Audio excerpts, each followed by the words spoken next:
안녕하세요. 4월 11일 금요일 뉴스캐치입니다. 오늘의 헤드라인입니다. 뉴욕 허슨강에서 관광 헬기가 추락해 스페인 가족을 포함한 6명이 사망했습니다. 중국이 미국의 고율 관세에 맞서 모든 미국산 제품에 125% 보복 관세를 부과했습니다. 트럼프 대통령의 145% 관세 발표로 뉴욕 증시가 급락하며 기술주가 큰 타격을 입었습니다. 트럼프의 관세 유예 조치 이후 글로벌 무역 협상전이 본격화되고 있습니다. 트럼프 행정부가 불법 체류 외국인에게 지문과 주소 등록을 의무화하는 제도를 시행했습니다. 미국 이민심사에서 재정 능력과 공적 부조 이력을 강화 심사해 대규모 영주권 기각 우려가 커지고 있습니다. 미국 대법원이 잘못 추방된 이민자의 송환 명령을 유지하며 트럼프 정부의 절차 위반 경고를 보냈습니다. 트럼프 정부가 살아있는 이민자 6천여 명을 사망자로 등록해 추방 압박에 나섰다는 충격적인 사실이 드러났습니다. 미국과 러시아가 포로 교환을 통해 억류됐던 미국 시민을 구출하고 외교 정상화 대화를 시작했습니다. 트럼프가 샤워기 수압 규제를 또다시 철폐하며 내 머릿결은 소중하다고 발언했습니다. 트럼프 행정부가 인문예술 지원을 대폭 축소하며 국립인문기금 직원 75%를 감원했습니다. BMW가 미국의 무역 압박에 대응해 스파르탄버그 공장 생산량을 최대 8만 대까지 확대할 계획입니다. 아마존 CEO 앤디 제시가 AI 칩과 데이터 센터에 공격적인 투자를 계속하겠다고 밝혔습니다. FDA가 동물 실험을 줄이고 AI 모델로 신약을 평가하는 혁신적 전환을 선언했습니다. 트럼프 대통령이 스미소니언 박물관의 전시 방향을 비판하며 미국 역사 해석 논쟁에 불을 지폈습니다.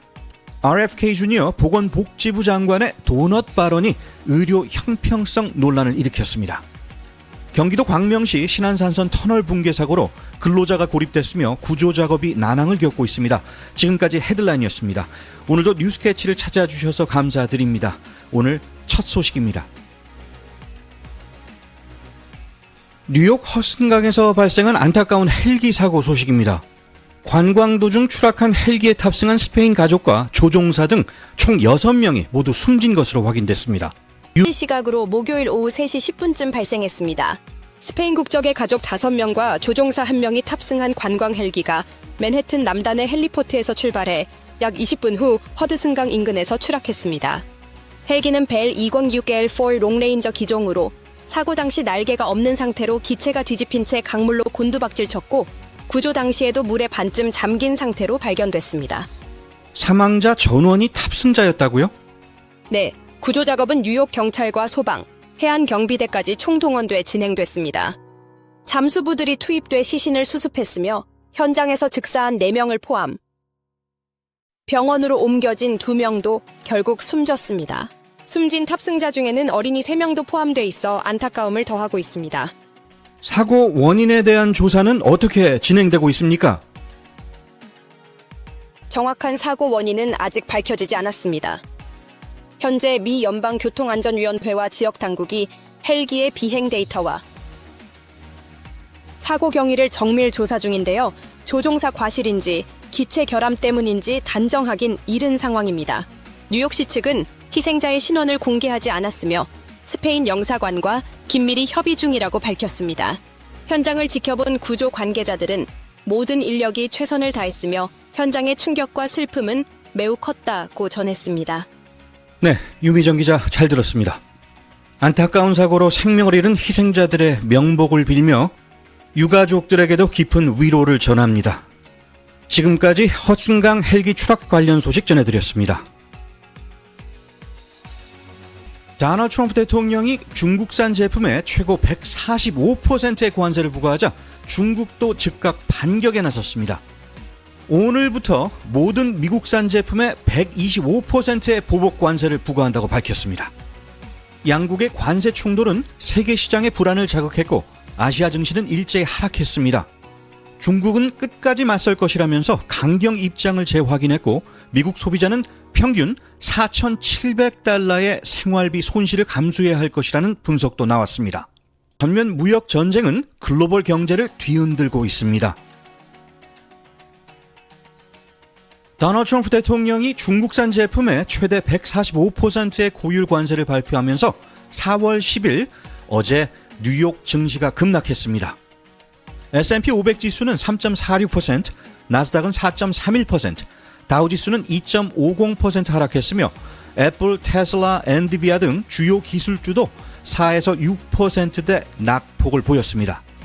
전날 발표된 일부 국가 대상 90일 관세 유예 조치로 증시가 상승세를 보였지만 중국이 제외된 사실이 알려지며 분위기가 급변했습니다. 또한 중국은 할리우드 영화 수입 제한으로 보복 대응에 나섰고 미국 내 중소기업과 소비자들 또한 큰 혼란에 휩싸였습니다. 전문가들은 무역 정책의 일관성 부족이 시장 불안을 키우고 있으며 공급망에 장기적 악영향을 줄 수 있다고 경고합니다. 한편 원달러 환율은 1453.12원을 기록했으며 최근에는 1480원대를 넘어서며 2009년 금융 위기 이후 최고치를 경신했습니다. 1,500원 돌파 가능성도 제기되며 긴장감이 고조되고 있습니다. 트럼프 대통령이 글로벌 무역 질서에 또 한 번의 충격파를 던졌습니다. 전 세계를 향해 부과하겠다고 예고했던 고율 관세를 전격 유예한 뒤 동시에 75개국과의 협상 테이블을 열며 바쁜 물밑 외교에 돌입했는데요. 한편 중국과의 무역 전쟁은 더 강경해지고 있고 각국의 반응도 엇갈리고 있습니다. 자세한 내용 이아람 기자 연결합니다. 이 기자? 네, 트럼프 대통령은 지난주 발표한 상호 관세 정책을 90일간 유예하며 숨 고르기에 들어갔지만 중국산 수입품에 대해서는 오히려 관세를 145%로 인상해 정면 승부를 이어가고 있습니다. 캐나다, EU, 대만, 멕시코 등 주요 무역 파트너들도 각자 방식으로 대응하며 협상 혹은 보복 관세 전략을 가동하고 있습니다. 특히 유럽연합은 25% 보복 관세를 일시 유예하고 협상에 나섰고 대만, 베트남은 일부 품목에 대해 미국에 무관세를 제시하며 우호적 메시지를 보낸 상황입니다. 무역 전쟁이 점점 확산되는 듯한데 백악관의 분위기는 어떤가요? 네, 트럼프 대통령은 이번 90일 유예 기간을 빅딜을 이끌어내기 위한 준비 시간이라 규정하고 있습니다. 실제로 백악관은 75개국을 대상으로 협상에 착수했으며 유럽연합, 아일랜드, 대만, 베트남 정상들의 방문 일정이 줄줄이 잡혀 있습니다. 트럼프는 모두가 거래를 원한다며 자신감을 내비쳤고 백악관 내부적으로는 국가별 우선순위를 정해 협상팀을 분산 배치한 것으로 전해졌습니다. 다만 시장은 여전히 혼조세입니다. S&P 500 지수는 전날 급등분의 3분의 1을 반납했고 기업 CEO들과 투자자들은 트럼프의 불확실한 무역 정책이 경기 침체를 초래할 수 있다며 우려의 목소리를 내고 있습니다. HTC 뉴스캐치 이아람이었습니다. 네, 이아람 기자 잘 들었습니다. 글로벌 무역 패권을 둘러싼 협상이 본격화되는 가운데 향후 90일 동안 어떤 성과들이 나올지 주목됩니다. 트럼프 행정부가 불법 체류 외국인을 대상으로 한 등록 제도를 오늘부터 공식 시행합니다. 이에 따라 14세 이상 불법 체류자는 정부에 지문과 주소를 의무적으로 제출해야 하며 14세 미만은 부모나 보호자가 대신 등록해야 합니다. 이는 1940년 제정된 외국인 등록법에 근거한 것으로 오랜 기간 사실상 방치되어 온 법을 트럼프 행정부가 다시 활성화한 것입니다. 법원은 이를 정당하다고 판결했지만 친이민단체들은 강하게 반발하고 있습니다. 하지만 불법 체류자들이 자발적으로 등록에 응할 가능성이 낮아 실효성에는 의문이 제기되고 있으며 결국 추방 강화 수단으로 활용될 것이라는 분석이 지배적입니다. 미국 이민 절차의 마지막 단계인 I-485 영주권 신청서 심사가 한층 강화되고 있습니다. 트럼프 행정부는 재정 자립 여부와 SSI 등 이용 기록, 결혼 경력 진위 여부까지 정밀 검토하겠다는 입장을 보이며 대규모 지연과 기각 사태가 우려되고 있습니다. 특히 가구 소득, 자산, 부채뿐만 아니라 학력, 경력, 유학 중 생활비 출처까지 증명해야 하며 과거 SSI 수혜 이력은 영주권 기각 사유가 될 수 있습니다. 전문가들은 수년간 이민 절차를 밟아온 신청자들이 마지막 단계에서 낙오될 가능성이 커졌다고 경고하고 있습니다. 대법원이 엘살바도르로 잘못 추방된 이민자 아브레고 가시아의 석방을 돕고 미국으로의 복귀 절차를 진행하려는 하급심의 명령을 유지했습니다. 그는 미국 시민과 결혼한 합법 체류자로 법원의 추방 금지 명령에도 불구하고 트럼프 행정부에 의해 갱단 수감자들이 모인 초대형 교도소로 보내졌습니다. 대법원은 행정부의 외교 권한을 인정하면서도 헌법적 절차를 무시한 정부의 처사를 법적으로 용납될 수 없다고 지적했습니다. 이번 판결은 이민자 권리와 행정부의 권한을 둘러싼 중대한 갈등의 분수령이 되고 있습니다. 트럼프 행정부가 약 6천 명의 주로 라틴계 이민자들을 사회보장국 SSA의 사망자 데이터베이스에 등록시켰습니다. 이 조치는 이들의 합법적 근로와 복지 수급 자격을 박탈해 자발적 출국을 유도하려는 전략으로 국토안보부 장관과 사회보장국 대행이 서명한 비밀 합의문에 따라 시행됐습니다. 대상자는 대부분 실제로 사회보장 번호를 가진 사람들이며 사망하지 않았음에도 시스템상 사망자로 처리돼 직장, 은행, 의료 혜택 등 일상생활에 막대한 타격을 입게 됩니다. 전문가들은 이번 조치가 개인정보법 위반이며 전례 없는 인권 침해라고 강력히 비판하고 있습니다. 러시아에서 간첩 혐의로 수감 중이던 미국 시민 캐세니아 캐롤리나가 미 러간 포로 교환을 통해 석방되어 미국으로 귀환했습니다. 그녀는 우크라이나 관련 자선단체에 $50를 기부했다는 이유로 12년형을 선고받았으나 러시아 국적자 아르투르 페트로프와 교환되었습니다. CIA와 러시아 FSB가 교환에 중심적 역할을 했으며 아랍에미리트 아부다비가 중재를 맡아 양국 협상을 이끌었습니다. 이날 미국과 러시아는 외교관계 정상화를 위한 실무 협상도 터키 이스탄불에서 5시간 반 동안 진행됐으며 대사관 자산 반환, 직항 항공편 재개 등이 주요 의제로 다뤄졌습니다. 이번 포로 교환은 트럼프 대통령 취임 이후 두 번째 사례로 트럼프는 모든 미국인의 석방을 위해 계속 노력하겠다고 밝혔습니다. 트럼프 대통령이 다시 한번 물줄기 전쟁에 나섰습니다. 지난 9일 바이든 정부가 도입한 저수압 샤워기 규제를 철폐하라고 명령했습니다. 그는 약한 샤워기는 무쓸모라며 예쁜 머리를 위해 충분한 수압이 필요하다고 주장했습니다. 트럼프 대통령은 과거에도 오바마 정부의 물 절약 규제에 반대했으며 이번 조치로 샤워기의 최대 수압은 분당 2.5갤런으로 완화됩니다. 그러나 환경보호청 EPA는 저유량 샤워기를 통해 연 2,700갤런 이상의 물과 $75의 비용을 절약할 수 있다고 지적합니다. 트럼프 행정부의 지시에 따라 미국 국립인문기금 NEH가 대규모 구조조정에 돌입하며 직원의 75%가 감원 통보를 받았습니다. 이는 지난주 NEH가 1,200건 이상의 인문학, 문화 관련 보조금을 전격 취소한 데 이은 조치입니다. 농촌 학생 지원, 지역 문화 보존 등 전역의 다양한 프로그램이 사실상 중단 위기에 놓였고 학계와 예술계는 공공문화에 대한 공격이라면서 강하게 반발하고 있습니다. 전문가들은 역사와 문화를 잃으면 미래를 이해할 수 없다고 경고하며 이번 조치가 단순한 예산 삭감을 넘어서 민주주의적 가치에 대한 훼손이라고 우려를 표했습니다. 독일 자동차 업체 BMW가 미국 트럼프 행정부의 무역 압박에 대응해 사우스캐롤라이나 스파르탄버그 공장의 생산을 최대 8만 대까지 늘리는 방안을 검토 중입니다. BMW는 현재 미국 내 약 30일치 재고를 보유하고 있으며 5월 말까지는 대부분 모델의 가격을 안정적으로 유지할 방침이라고 밝혔습니다.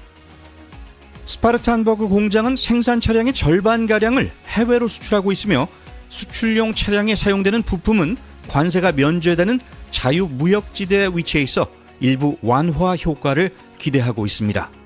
이번 결정은 무역전쟁 확대를 막기 위한 글로벌 완성차 업계의 대응 전략 중 하나로 분석됩니다. 카밀라 해리스 부통령 후보의 러닝메이트였던 팀 월스 미네소타 주지사가 보수 성향 지역 타운홀 투어에 나섰습니다. 선거 패배 이후 민심을 듣기 위해 나선 이 투어에서 월스는 청년층 이탈, 라티노 소외, 가자지구 전쟁에 대한 분노 등 민주당의 전략 실패를 솔직히 인정했습니다. 유권자 탓이 아니라 우리가 뭘 안 했는지를 봐야 한다고 말하며 정제된 메시지보다 진정성 있는 소통을 강조했습니다. 월스는 생각 탱크가 아니라 국민의 실험실에서 해답을 찾아야 한다고 말하며 민주당의 새로운 방향을 위한 민심 청취를 이어가고 있습니다. 아마존 CEO 앤디 제시가 연례 주주 서한에서 AI 개발에 수십억 달러를 투자하는 이유는 경쟁력 유지를 위한 필수 전략이라고 밝혔습니다.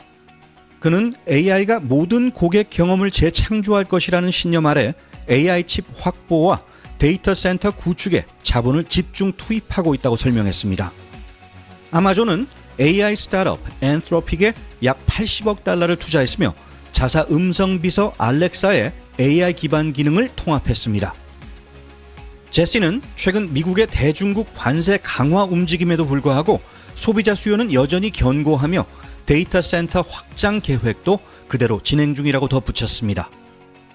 이는 전날 구글 CEO 순다르 피차이가 밝힌 AI는 그 무엇보다 큰 기회라는 입장과 궤를 같이 합니다. 미 식품의약국 FDA가 단일 클론 항체와 신약 개발 과정에서 동물 실험을 인공지능 기반 모델로 대체하겠다고 밝혔습니다. FDA는 약물 평가의 패러다임을 바꾸는 전환점이라면서 AI 예측 모델과 인체 유사 실험 플랫폼을 활용하는 신규 접근법 NAMS를 공식 도입할 계획입니다. 새 전략은 약물의 부작용을 더 정확히 예측하고 연구 비용과 약가 절감에도 기여할 것으로 기대되며 2026년부터는 비동물 기반 전략을 적용한 항체 신약 개발 업체들에 대한 파일럿 프로그램도 시행됩니다. FDA는 향후 AI 기반 실험 결과로 충분한 안전성 입증 시 간소화된 심사도 제공할 예정입니다. 트럼프 대통령이 최근 미국 역사의 진실과 이성을 회복한다는 행정명령을 통해 스미소니언 박물관의 전시 방향을 공개 비판하며 미국 역사 해석을 둘러싼 갈등이 격화되고 있습니다. 과거 미국 원주민을 화석처럼 다루던 방식에서 출발해 수십 년간 다양한 인종과 계층의 목소리를 담은 사회사 중심의 전시가 자리를 잡아왔지만 트럼프 행정부는 이를 이념적 왜곡이라며 문제 삼고 있습니다. 단순한 전시 내용 논란을 넘어서 흑인, 원주민, 여성, 라틴계의 이야기를 담은 박물관 전체의 존재 이유에 도전하는 시도로 받아들여지고 있으며 시민사회는 오히려 이를 새로운 전환점으로 삼을 수 있다고 보고 있습니다. 보건복지부 장관 로버트 F. 케네디 주니어가 최근 인터뷰에서 흡연자나 도넛을 자주 먹는 사람이 병에 걸렸을 때 사회가 의료비를 부담해야 하느냐는 질문을 던져 논란이 일고 있습니다. 그는 건강에 해로운 생활 습관을 가진 사람이 선천적 질환을 가진 사람과 같은 수준의 치료를 받을 자격이 있는가라는 발언과 함께 경제적 인센티브를 건강 결과와 연결시키는 방식이 필요하다고 주장했습니다. 하지만 전문가들은 이 발언이 저소득층이나 만성질환자에 대한 의료 접근을 제한하는 메시지로 해석될 수 있다며 강한 우려를 표했습니다. 한국 소식입니다. 현지 시간으로 오늘 오후 경기 광명시 신안산선 지하터널 공사 현장에서 붕괴 사고가 발생해 굴착기 기사 A씨가 지하에 고립됐습니다.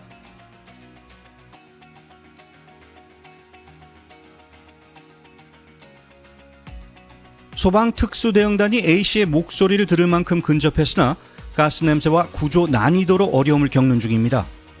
A씨는 생존이 확인됐으며 또 다른 근로자 한 명은 실종 상태입니다.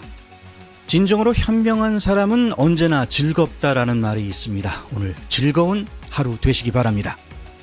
뉴스캐치 오늘 소식은 여기까지입니다. 좋은 하루 되시기 바랍니다. 진행의 타프로였습니다.